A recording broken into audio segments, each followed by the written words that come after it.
Mi nombre es Mariana Maldonado Miranda y a continuación expondré sobre la reforma constitucional en materia de derechos humanos.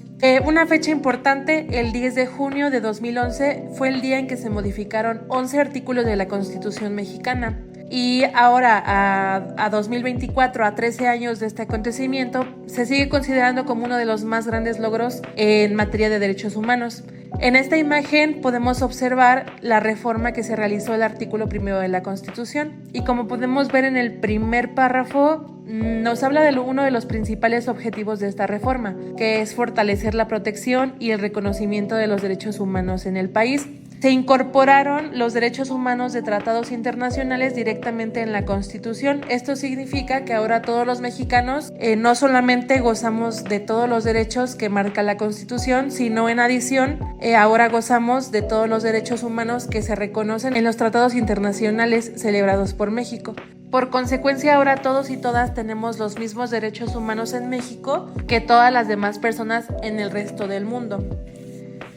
También una de las principales áreas que se modificó fue que se introdujo el principio pro persona, el cual significa que como eje central de la Constitución se busca en todo momento la protección más amplia de las personas. Por ejemplo, en caso de que a alguna norma se le puedan dar diversas interpretaciones, el juez en cuestión tiene que elegir la que más favorezca a la persona, sin importar si se trata de la Constitución o de un tratado internacional o de una ley. Esto es fundamental porque asegura que los jueces no puedan solamente limitar sus interpretaciones a las normas elaboradas en nuestro país, sino que deben atender también a las disposiciones internacionales en materia de derechos humanos, lo que implica que los tratados internacionales ahora tienen un peso directo en la Constitución. Y todos los derechos humanos reconocidos en tratados automáticamente ya forman parte de nuestra Constitución. Algunos de ellos son derecho a la vivienda, salud, educación, seguridad social, medio ambiente sano, derechos de los pueblos indígenas, derecho a la libre expresión, entre otros. Y también, como se menciona en el párrafo 3 de esta reforma del artículo 1, representa también un mandato para todas las autoridades y para los servidores públicos, ya sean policías, jueces, cualquier servidor público debe respetar y promover los derechos humanos en conformidad con los principios de universalidad, interdependencia, indivisibilidad, progresividad. Y además, el Estado también tiene la obligación de prevenir, investigar, sancionar y reparar cualquier violación a los derechos humanos en los términos que establezca la ley.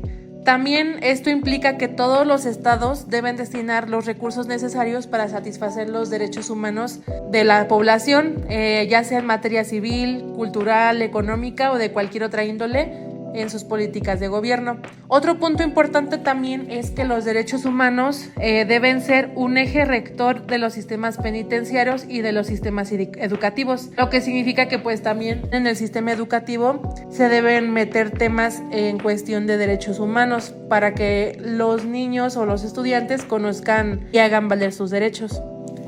Con respecto al impacto en materia laboral, la Comisión de Derechos Humanos de la Ciudad de México y las comisiones respectivas están en posibilidad de proteger los derechos laborales.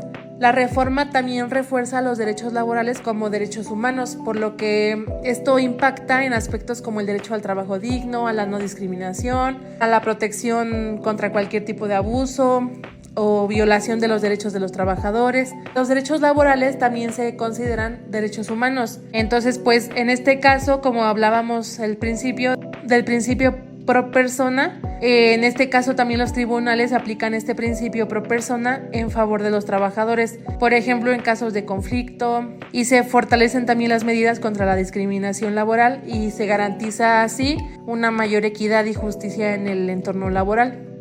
En conclusión, yo considero que esta reforma representó un gran avance en cuestión de los derechos humanos, ya que ahora no solo está la ley en función de la interpretación de los jueces, sino que ahora cualquier tratado internacional que trate sobre derechos humanos forma directamente parte de nuestra Constitución y como tal se debe respetar. Sin embargo, sí considero que lo más importante es lograr que estos derechos se respeten y no solo que estén reconocidos por la Constitución. Por lo tanto, es muy importante conocerlos nosotros como ciudadanos, pero además promoverlos para que las demás personas también los conozcan y así todos podamos exigir que se cumplan. También considero importante que las autoridades que ejercen el poder deban informarse siempre sobre los derechos que deben proteger para evitar sanciones y pues también siempre estarse actualizando sobre las nuevas reformas que hay a la Constitución.